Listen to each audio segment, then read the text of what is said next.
برنامج أطفالنا رجع لكم في حلة جديدة وغيرافقكم طيلة العطلة الصيفية بفقرات متنوعة. دابا غادي نقوموا بحركة الجري، ألعاب، رياضة، دليل الرياضة، أغاني، ضحك وابتكارات. غادي نرسموا بطة بطريقة سهلة وبسيطة جدا. Et voilà, mes chers petits, j'ai réalisé mon dessin avec succès. وجديد الموسم فقرة صيفية أطفالنا، القافلة اللي غادي تسافر بينا في مختلف مناطق مغربنا. ومع صديقتنا سلوى غادي نكتشفوا العديد من المفاجآت. فقرة صيفية أطفالنا هي فقرة مغامرات والاكتشافات، بحيث كل أسبوع قافلة برنامج أطفالنا غادي تزور مدينة مغربية، وعلى مدى 5 أيام غنتعرفوا فيها على أصدقاء جداد وغادي نقضيو معهم أجمل الأوقات وأروع المغامرات. حنايا أصدقائكم جداد سونيا، فنكوش وسلوى، غنقضيو معكم أوقات ممتعة، فما تنساوش تتابعونا كل نهار على قناتكم الأولى. كونوا في الموعد.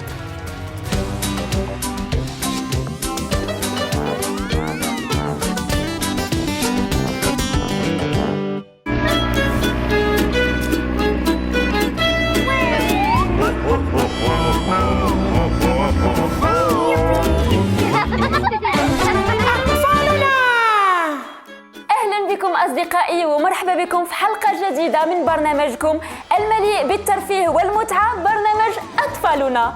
كيف ما كتعرفوا أصدقائي جينا لكم بحلقة جديدة اليوم، حلقة زوينة بزاف ومليئة بالمفاجآت. ياك فنكوش؟ طبيعة الحال صديقتي سونيا، اليوم واش ديال الأطفال ديالنا بزاف ديال الأنشطة والمفاجآت. باش بغيتي نبداو؟ قبل ما نبداو فنكوش أنا بغيتك تذكرني وتذكر الأصدقاء ديالنا شنو درنا في الحلقة ديال البارح. الحلقة ديال البارح؟ درنا بزاف ديال الرياضة. وبالإمارة سخفتي. صافي متبقايش تفكريني. يلا دوز هادي. وشنو درنا آخر؟ مشينا شفنا مع صديقتنا سلوى كيفاش من ورشة شفنا مع صديقتنا سلوى فنكوش؟ ورشة النجارة. برافو. كيف الصيب قلت لها نصيب لك كرسي. أها. في عيد ميلادك. شفنا معها حتى الزرافة. عقلتي باش قلت لك نجيبو ما خليتينيش. عقلت على هادي. برافو عليك يا فنكوش، راك متبع معنا واصدقائنا حتى هما غادي يكونوا اكيد عاقلين على شنو درنا البارح. وباقي غادي نفكرك في حاجه اخرى. شنو هي؟ شفنا صديقتنا مريم وعلمتنا كيفاش نصيبو بطه باسهل واسهل طريقه. ما عندي ما يتسالك يا فنكوش. اذا اصدقائي حتى الحلقه ديال اليوم غادي تكون مليئه بالمفاجات، فغادي نمشيو نشوفوا صديقتنا سلوى ونكتشفوا معها شنو ورشه جابت لينا ونشوفوا شنو من حيوان. سما دارك يا فنكوش، شنو غنشوفوا اليوم؟ السبع؟ لا ما بغيت السبع انا. اش غنشوفوا؟ النمر؟ ما عرفت. والمهم غادي نبقاو مع صديقتنا سلوى من بعد باش غادي نشوفوا واش من ورشه واش من حيوان غادي تعرفنا عليه اليوم. ومن بعد غادي ندوزو لصديقتنا سعاد اللي في فقره مي ميرفيو دوا غادي نشوفوا شنو محضره لينا. وقبل ما نكتشفوا هذا الشيء كامل فاحنا غادي نقوموا بحركات رياضيه في فقره الرياضي الصغير. غادي نديروا بزاف ديال الحركات يا فنكوش وما غاديش تسخف اليوم. لا انا جاي نشيط اليوم. ما غاديش تسخف يا فنكوش ياك؟ لا ما غاديش نسخف. واخا فنكوش. اجي قول لي، تقدر تذكرني بالتاريخ ديال البارح؟ سهله. تاريخ البارح هو الاثنين 13 يوليو 2020. ياك انت اللي علمتيني. برافو فنكوش. وتقدر تقول لي شنو هو النهار اللي كيجي من ورا اثنين؟ كيجي ورا الثلاث. ما عندي ما يتسالك فنكوش. اذا غادي تمشي معايا انت والاصدقاء ديالنا باش نحدوا تاريخ اليوم. اذا اصدقائي تاريخ اليوم هو الثلاثاء 14 يوليو 2020. فنكوش واخا انت عارف التاريخ ديال اليوم ما فيها بس تعاودوا معايا. واخا انا بساد. يلا. الثلاثاء 14 يوليو 2020. ما عندي ما يتسالك يا فنكوش على هذا النشاط اللي فيه انت اليوم. ودابا اصدقائي غادي نخليكم حتى نتوما تعاودوا معايا تاريخ اليوم. مستعدين؟ يلا. الثلاثاء 14 يوليو 2020. برافو عليكم اصدقائي وبرافو عليك فنكوش. ودابا غادي ندوزو لواحد الفقره اللي كتعجبكم كاملين وكتعجب فنكوش حتى هو، فاحنا غادي نفيقوا فيها الاجسام ديالنا وغنتحركوا مزيان. شنو هي فنكوش؟ فقره الرياضي الصغير. هي هذيك يا فنكوش، فقره الرياضي الصغير.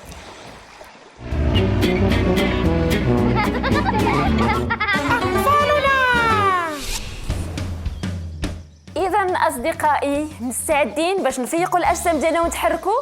فنكوش مستعد؟ انا مستعد. والبارح قلت لي انا رياضي ومن بعد سخفتي ودابا بغيتي تكون المدرب ديالي، كي درتي ليها؟ وصافي اليوم انا راه ناشط واجد. وبلاتي بعدا نتشاور مع الاصدقاء ديالي عاد باش نعطيك الجواب. واخا واخا. اصدقائي شنو بان لكم؟ نخليو فنكوش اليوم يكون المدرب؟ ايوا فنكوش عندك الزهر. اصدقائي قالوا لي ما فيها باس، خليه اليوم هو يكون المدرب ويعطيك الحركات. متفقين؟ صافي متفق معك. يلا فنكوش. شوف شويه تسخينات نديرو 10. باش نبدا تسخينات شويه الجري. يلا واخا. وتحسب انت ولا نحسب انا اللي بغيت؟ نحسب لك انا أحسن. يلا فنكوش. يلا يلا اصدقائي مستعدين؟ يلا 1 2 3 يلا اصدقائي حتى نتوما في الاماكن ديالكم. 5 6 7 8 9 10. برافو عليك 10. سونيا. اش نديرو دابا؟ شهيق زفير. برافو عليك.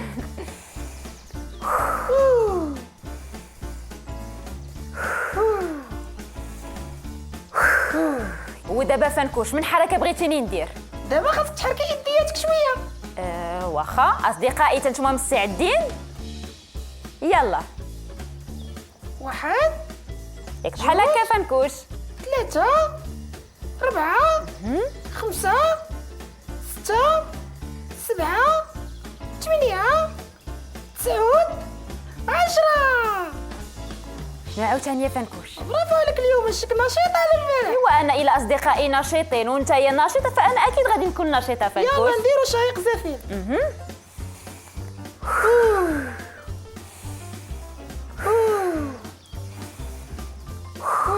برافو عليكم اصدقائي. شنو غادي صافي فنكوش؟ لا باقا حركه واحده اخرى. يلا شنو هي؟ غادي نحركوا الكتيفات ديالنا. واخا. وتا انت تحرك الكتيفات ديالك. نحركوا معاك دابا. يلا يلا اصدقائي حتى نتوما حركوا الكتيفات ديالكم. 1 2 3 4 5 برافو اصدقائي. 7 8 9 10. مزيانه فنكوش والله الا انت مدرب بحال هكذا. يلا دابا شهيق زفير.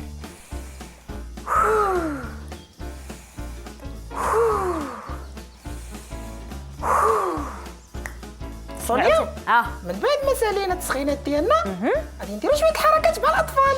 واخا انا متفقه فنكوش، اللي قلتيها اليوم هي اللي كاينه. برافو عليك سونيا. يلا شنو غادي نديرو دابا فنكوش؟ غادي تهزي يديك شويه بحال هكا وتحركي رجيلاتك عندهم هكا. برافو عليك سونيا. انت يلا. الاطفال. يلا اطفالي حتى نتوما ايدياتكم لقدام ونديرو بحال هكا. 1 2 3 4 5 برافو اصدقائي. 6 7 8 9 10. وي برافو عليك انت والاصدقاء. شهيق زفير. شهيق زفير. يلا باش نستراحوا اصدقائي. خاص ضروري من شهيق وزفير.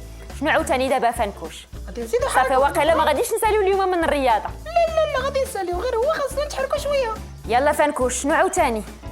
برافو عليك بعدا سوريا انت والاصدقاء. شكرا فنكوش. ودابا غادي ندوزو الحركه الثانيه. اما هي غادي تحطي يدين ديالك في الجناب بحال هكا. صافي تبداي تدوري بحال هكا. بحالاش وريني يا فنكوش. بحال هكا.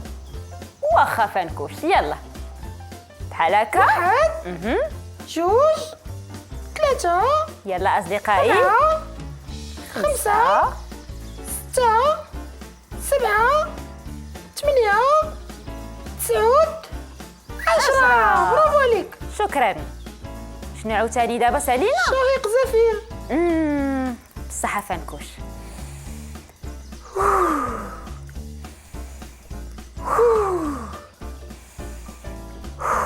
غادي ندوزو دابا الحركه الثالثه سونيا. ما هي الحركة الثالثة؟ أنا مستعدة فنكوش وأكيد الأصدقاء ديالنا حتى هما مستعدين وعجباتهم هاد الفكرة ديال فنكوش المدرب. برافو عليكم. يلا هزي يدك اليمنى.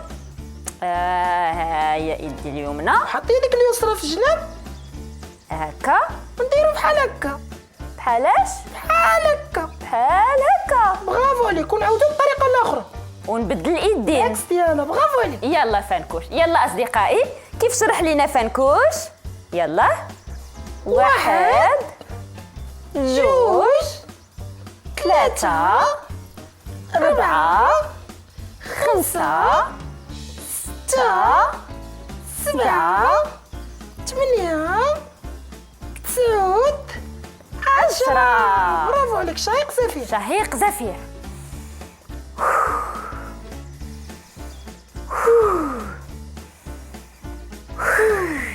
كي جيتك فنكوش باقي ما سخفتش. سونيا غادي نعطيكم واحد الحركه دابا ها غتحركي فيها جميع المفاصل ديال الجسم ديالك. اذا كيف سمعتوا اصدقائي فنكوش قال لي دابا غتعطينا واحد الحركه اللي غادي نحركوا فيها جميع المفاصل الجسم ديالنا. ها انت سونيا جمعي يديك بجوج. نجمع يدي بجوج بحال هكا. لا شبكي صبيعاتك. نشبك صبيعاتي بحال هكا. برافو عليك. انت طلعيهم الفوق. اذا اصدقائي حتى نتوما تبعوا معايا مزيان. طلعوا من فوق بحال مزيان. بحال هكا بحال غادي نقيس السقف فنكوش. برافو عليك. وزر رجلاتك تا هما الفوق.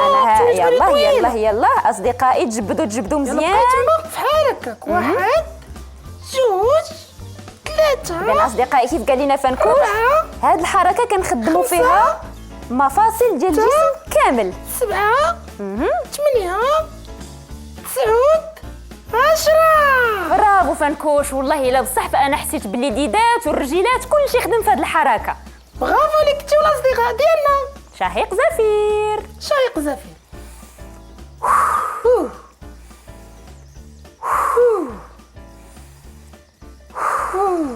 والله الا فنكوش برافو عليك ما عندي ما يتسالك. انت برافو عليك. تلفيده شكراً مجتهده. شكرا فنكوش.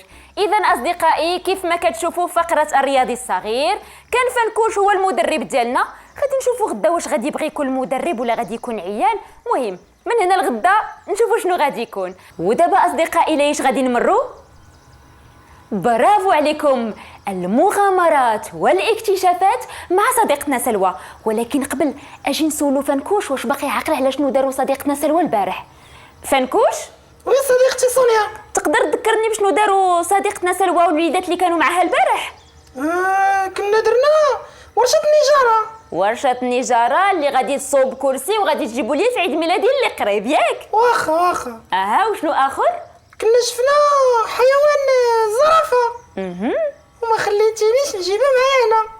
اذا اصدقائي كيف ما شفتوا فنكوش بقى عاقل على شنو درنا البارح مع صديقتنا سلوى. شفنا ورشه ديال النجاره وتعرفنا ايضا على حيوان الزرافه. ودابا غادي نمشيو كاملين لفقره صيفيات اطفالنا ونشوفوا سلوى شنو محضره لينا. صباح الخير سلوى. صباح الخير سونيا. اجي شفتك دايره الكمامه. ضروري فاش نكونوا في مكان عمومي ضروري نلبسوا الكمامات ديالنا، وحتى نتوما الوليدات ضروري تخرجوا دايرين الكمامات ديالكم. بالفعل سلوى هادشي كامل اللي قلتيه عندك فيه الحق. اجي فنكوش انت ما كتخرجش بلا كمامه ياك؟ انا بطبيعه الحال ملي كنبغي نخرج كدير لي ماما كمامه وكنخرج. برافو عليك فنكوش.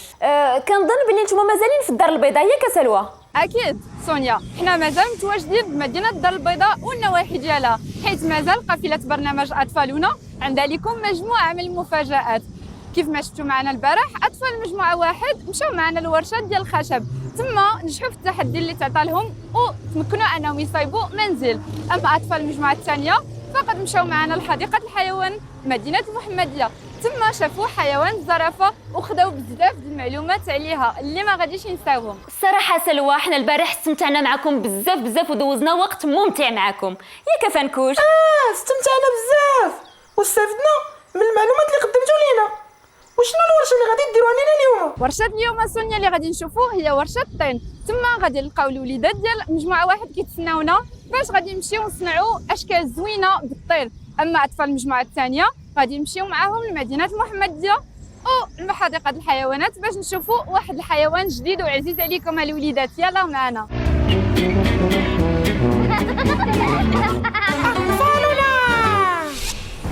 حنا دابا وصلنا لمركز الورشات اليدويه بمدينه الدار البيضاء، هنا كيتسناوني اطفال مجموعه واحد باش ندخلوا لورشه الطين. يلا معايا.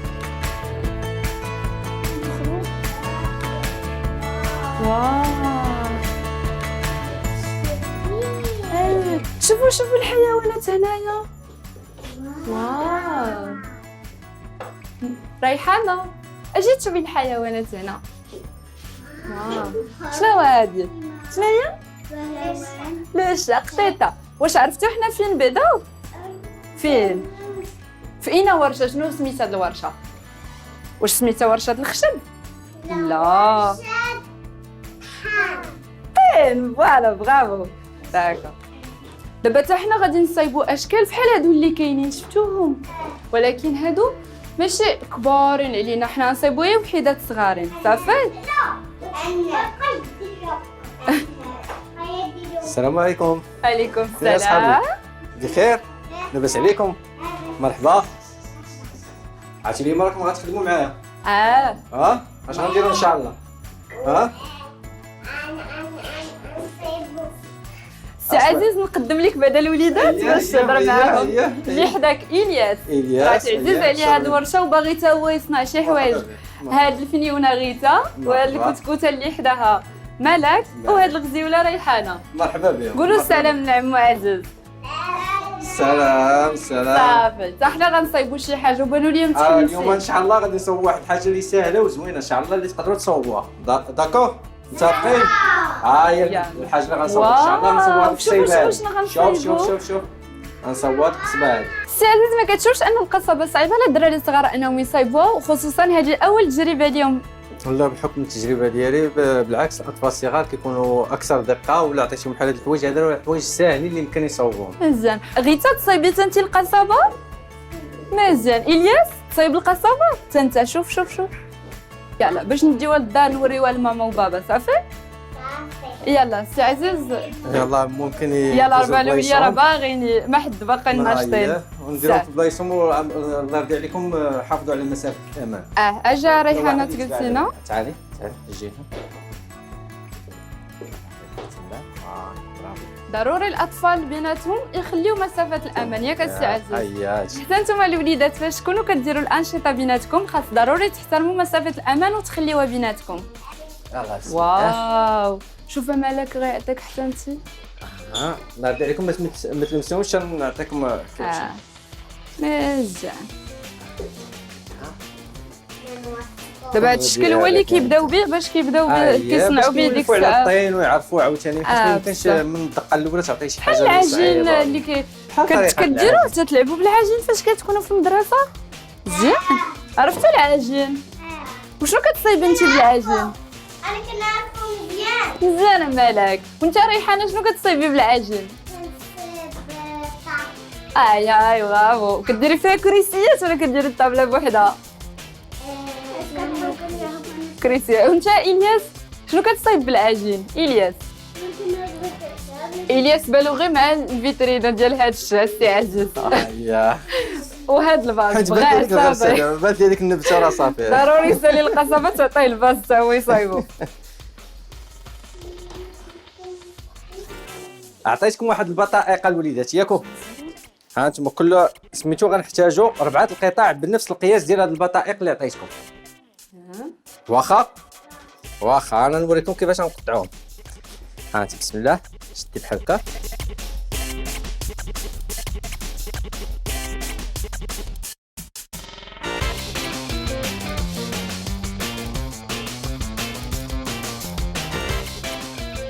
برافو.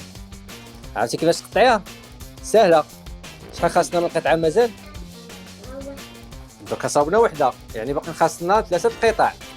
يلا هاكي صاوبيهم من راسك دابا وخليني نمشي نوري. غيتا والياس راه وجدوا لك حتى مالك حطوا لك صافي. مزيان.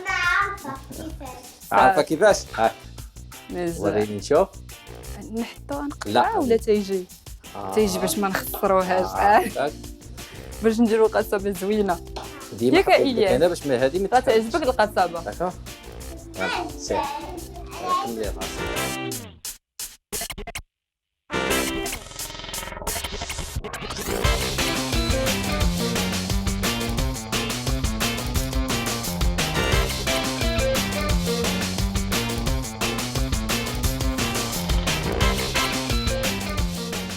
تقطع راسك سهله. يلا ديري يديك. يلا قطع كملوا 4. ضروري خاصو سي عزيز يعاونهم شي حد كبير في هذا الشيء. ضروري، لانه بالاخص ملي كتعطيه واحد الاله حاده ولا شي حاجه خصك ضروري تكون معاه باش بصح واو ها هي الاولى. اجي نصايبو وحده اخرى. يلا حد دابا غندوزو للمرحله ديال التلصيق. دابا كل جوج غنحط بيناتهم هذه وحده باش يلصقوا بيناتهم. انا غنوريكم كيفاش، غنوريكم الموديل كيفاش تلصقوا. شوف كناخذ لاكول، كناخذ هذيك اللاصق، كناخذ بالاصبع ديالي بحال هكا ياكو، كندير ليه ها، من بعد كنلصقوا بحال هكا. عندي كل جوج قطع نلصقهم مع بعضياتهم بهذه الطريقه هذه. واخا يلا يلا صايبو. هاك شفتي كيفاش رايحه؟ هذه صافي لصقناها. صوبي أييه. هذه صوبي لصقناها. واش عجبكم الوليدات هادشي اللي كديروا فيه؟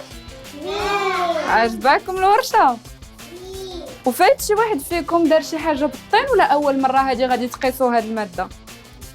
اول مره ولا فايتين دايرينها؟ مزيان. ويعجبكم؟ مزيان.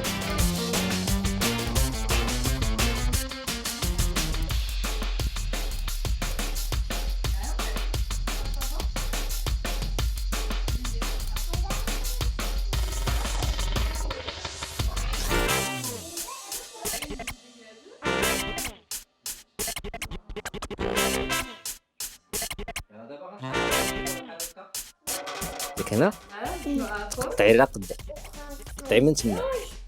يلا من هذيك الخط تبعي. يلا مالك انا ريحانه. وانت مالك القصبه ديالك شنو باقي خاصها باش تسالي؟ عيليا واخا خاصها الباب. علاش خاصها الباب؟ بلاش ولا منين غندخلو صافي نصايبوا الباب. وشنو اخر؟ غتخليها شكل هكا ولا ديري فيها تزينيها بشي حاجه؟ مزيان.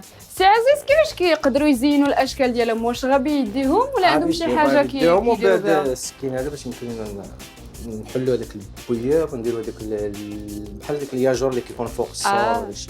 ضروري بالمساعده ديال شي حد حيت السكين ضروري. مزيان. يلا هو يجي يعاونك السي عزيز غيتا باش نساليو القصبه. باش نسهل نديروا الباب. غيتا راه باقا الباب. نحطوها هنا. يلا هزي قصبتك. هزيها كامله. هزيها من فوق ما تخافيش راه لاصقه. صافي سقات القصبه دابا. صافي هكا. ريحتو وليد زاد باش نصايبو. دابا الله يرضي عليكم هانتوما شوفوا كاين واحد الخط كيبان لنا في كيبان لنا الملاقن. كنشدو صبعنا عندنا بحال هكا وكنمسحوا هذاك الخط بحال هكا. شوف فيا هنا، شوف فيا هنا شنو كندير. شتي بحال هكا كنمسحوا هذاك الخط اللي كيبان ديال الطلاقه. هذا تسقي تمسحي باش ما يبانش هذا الخط هو بحال هكا وانتم غادي نحيد. يمكن لك دير هادشي. يلا مالك شنو كتصايبي دابا؟ مالك شوفي هنا شنو عندي. مزيان ندوروها الجهه الاخرى. الخط ما يبقاش يبان ها هو حتى هنا واخا. مسحي. يلا الياس كملي شنو هذا هادشي. الشكل اللي صايبتي؟ كملي هادشي. لا هذا اللي صايبتي واش ديناصور؟ كملي هادشي هذا. شنو هو؟ ديناصور. زوين. سميتيه ولا ما غتسميهش؟ ديناصور. وغيدخل القصبه ولا غيبقى برا؟ غيدخل منين؟ غينقز ولا غنديروا ليه الباب؟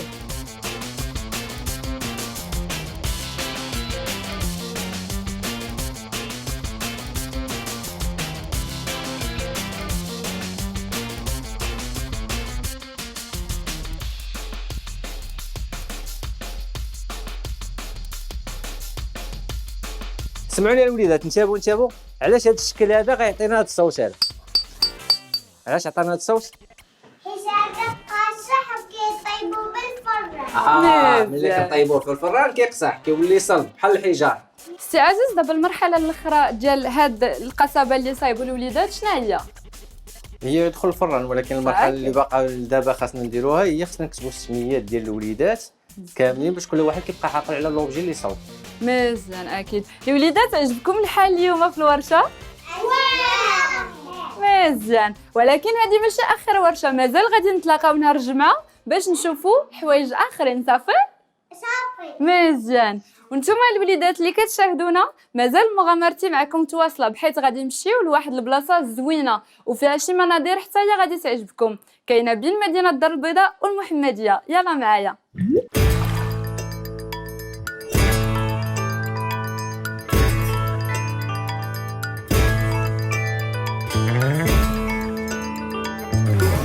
أصدقائي، أنا دابا وصلت لحديقة الحيوانات بمنطقة سيدي موسى المجذوب في نواحي مدينة محمدية، وهنا فين عندي موعد مع أطفال المجموعة الثانية. يلا معايا.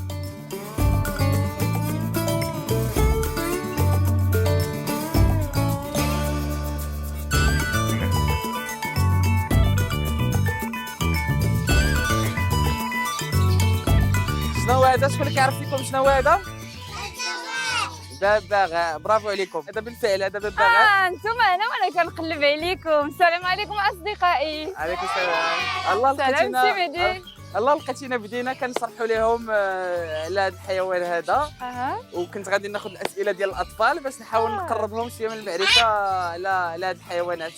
اذا اليوم راكم في فضاء الطيور غنكتشفوا معاك واحد الطائر. بالفعل. واخا سي مهدي، عرفوا الوليدات باش يعرفوا شنو هو هذا الطائر. هذا الطائر هذا بالفعل كما عرفتوه ببغاء. هذا كيتسمى ارا. هذا ببغاء منه ارا. هو الارا هو فيه عده اصناف. هي صنف من الحيوان فيه المئات ديال الاصناف اللي كيعيشوا في الغابه الاستوائيه. هذا ببغاء سميتو لاغا بلو، ارا الازرق، لانه اللون ديالو في الازرق. هادشي اللي كاين. هكا الاطفال عندكم شي اسئله لسي مهدي؟ ايوا، شنو هو السؤال ديالك؟ شكون اللي عنده شي سؤال؟ شكون اللي بغى يعرف شي حاجه على الببغاء؟ وي بنتي، شنو هي؟ طرحي لي السؤال ديالك. واش فيه 3 ديال الالوان؟ لا، فيه بزاف د الالوان. ان شاء الله دابا غادي ندوزو على الحديقه. منين نكونوا غادي ندوروا على الحديقه غادي تشوف بان كاين فيه بزاف ديال الانواع. دابا هذا كاين باللون ديالو الازرق، وكاين اللي بالحمر، وكاين اللي بالخضر، اللي كاين اللي متنوع الالوان على حسب الصنف، على حسب النوع ديال الحيوان. وي هذا كيعيش في الغابه الاستوائيه في امريكا الجنوبيه، في الامازون وفي الغابات اللي كيكونوا كثيفه.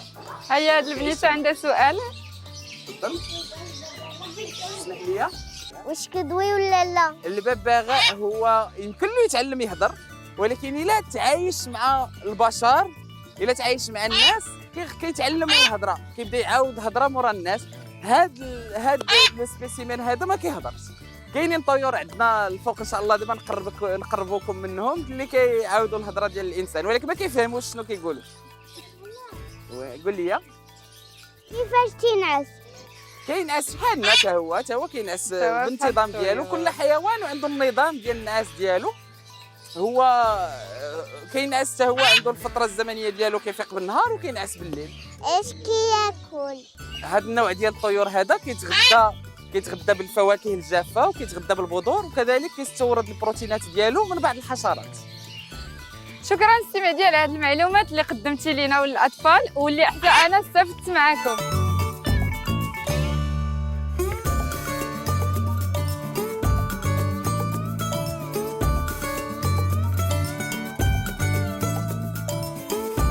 عجبكم الببغاء؟ خاصكم تعرفوا بان كاين بزاف الانواع ديال هاد الببغاء اللي خصنا نحافظوا عليهم، واللي خاصنا نعرفوا بان هاد الحيوانات هادو حيوانات مهدده، وخاصنا يكون عندنا واحد الرغبه باش اننا نحافظوا على هاد الحيوانات في المستقبل ان شاء الله. شكرا سي مهدي على هذه المعلومات اللي قدمتي لنا، واللي بلا شك الاطفال ديالنا غادي يبقاو عاقلين عليها. نتوما اصدقائي، المغامره ديالنا في حديقه الحيوانات مازال ما سالات، مازال غادي نشوفوا حيوانات جديده، ونهار الجمعه عندنا لكم واحد المفاجاه زوينه. خليكم معنا. باي باي باي باي.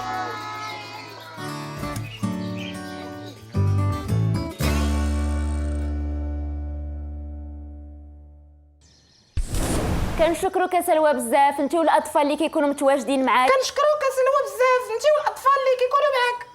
اصدقائي فنكوش برك من هاد البساله ديالك. وصافي، راه انا هو الببغاء اللي اكتشفوا اليوم الاطفال. ايوا قولها لي من الاول، باغي تلعب هاد اللعبه ديال الببغاء غنخليك تداوي بوحديتك. لا صافي، غير قلدتو شويه وصافي. يلا واخا فنكوش ماشي مشكل. قول لي يا صديقي فنكوش، كيف جاتك الورشه ديال الفخار اللي قدموا لنا الاصدقاء ديالنا؟ ورشه زوينه بزاف وما كرهتش نكون معاهم حتى انا باش نصيد شي باباغا من الفخار. كان وعدك يا فنكوش، الا بقيتي ديما بحال هكذا مجتهد ونشيط غادي نمشي انا وياك شي نهار لهاد الورشه، واخا؟ واخا. اذا اصدقائي، فكيف ما كتشوفوا فاحنا استمتعنا اليوم بزاف مع صديقتنا سلوى، وانا متاكده انها مازال موجده لنا العديد من المفاجات. اجي يا فنكوش، عرفتي من شحال هادي وانا باغا نسولك واحد السؤال. شنو؟ عندك مع الفرنسي شويه؟ وي 1 2 3 4 5 A B C D E F. Bonjour les amis, bonjour les enfants, madame, les messieurs, صافي بارك عليكم. Bravo Fenkouch. Et maintenant les amis, on passe à la rubrique des travaux manuels. Mes merveilleux doigts avec notre ami Souad. Oui. Bonjour Souad. Bonjour Sonia. Comment vas-tu? Je me porte super bien et toi? Très bien, merci. Souad, je te présente mon ami Fenkouch. Bonjour Saad. Bonjour Fenkouch, tu as l'air très content aujourd'hui. Eh bah oui. Alors Souad, qu'est-ce que tu vas nous préparer aujourd'hui? Alors, aujourd'hui les enfants, nous allons apprendre à dessiner un petit canard avec des tracés simples et faciles. Es-tu prête? Mais bien sûr.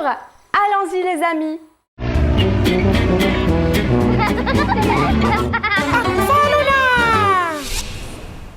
Bienvenue mes enfants dans notre atelier de bricolage Mes merveilleux doigts. Alors comme je l'ai dit tout à l'heure à Sonia, notre atelier portera sur le dessin d'un petit canard.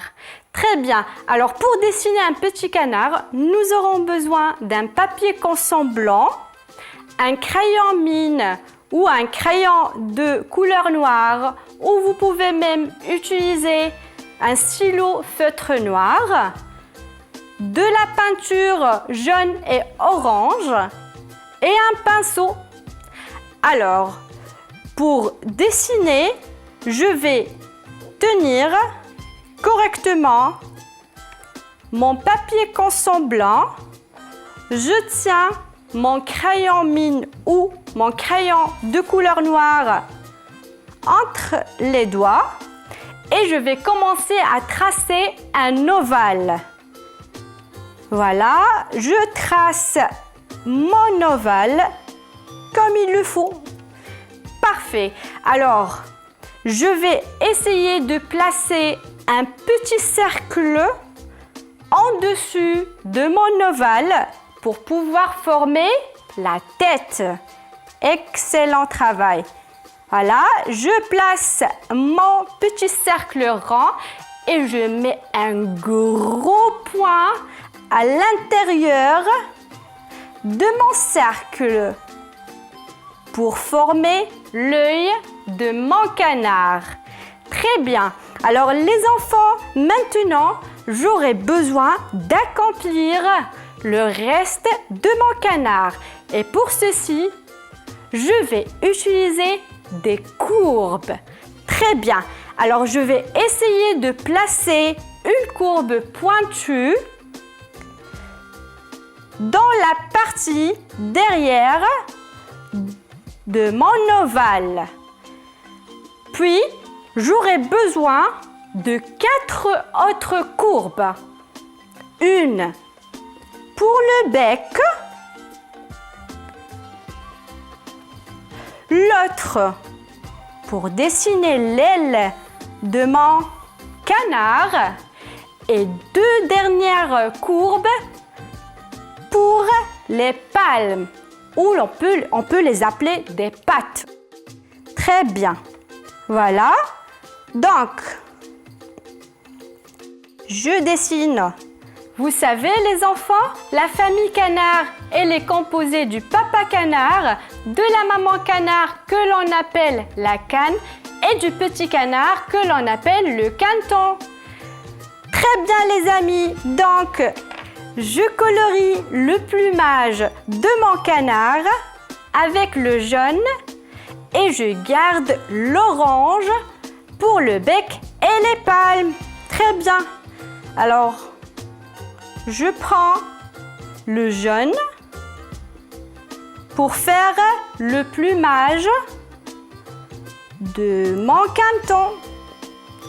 Parfait.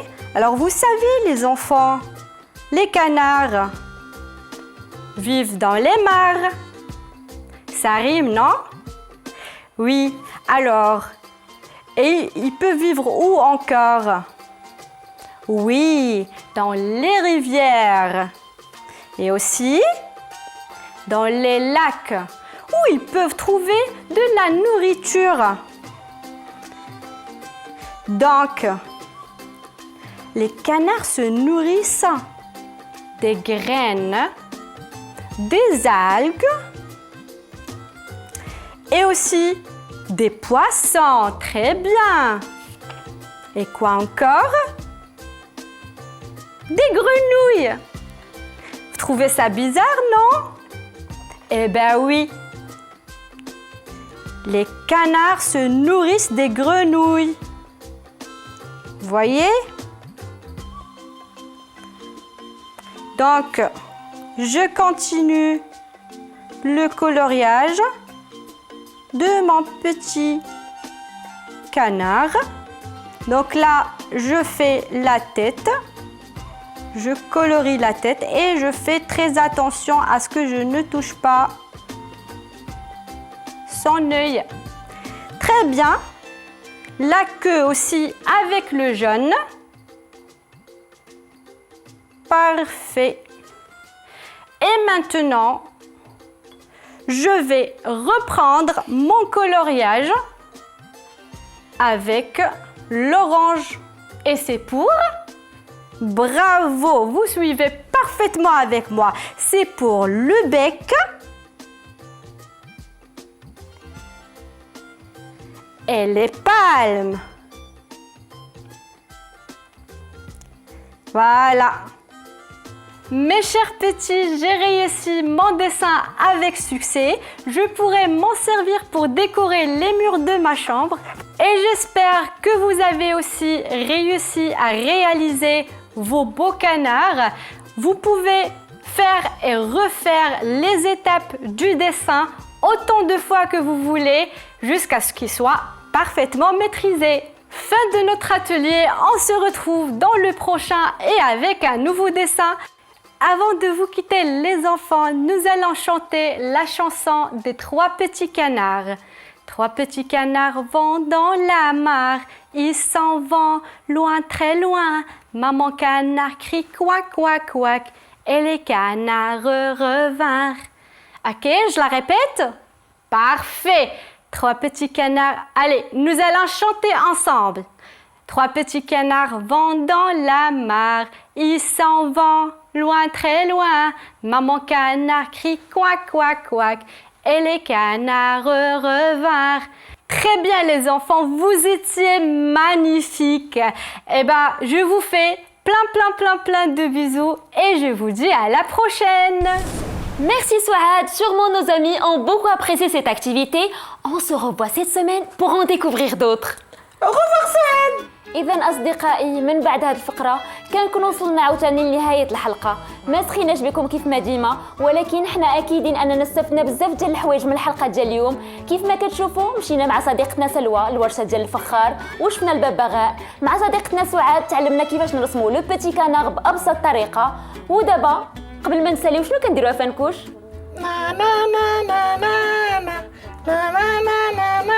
كنغنيو. برافو فنكوش. واكيد اصدقائي حتى هما بداو كيحفظوا الاغنيه. اذا غادي نخليكم مع النشيد ونتلاقاو غدا في نفس الموعد وعلى نفس القناه.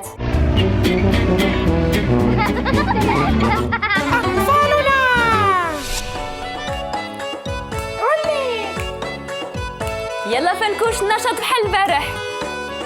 اصدقائي كلكم معنا.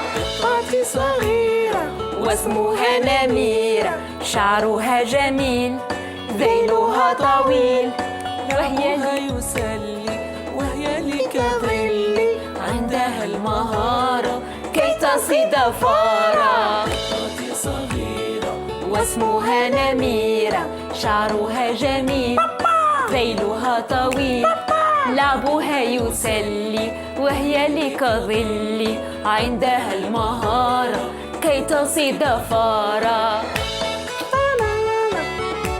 يلا فنكوش أصدقائي كلكم معنا.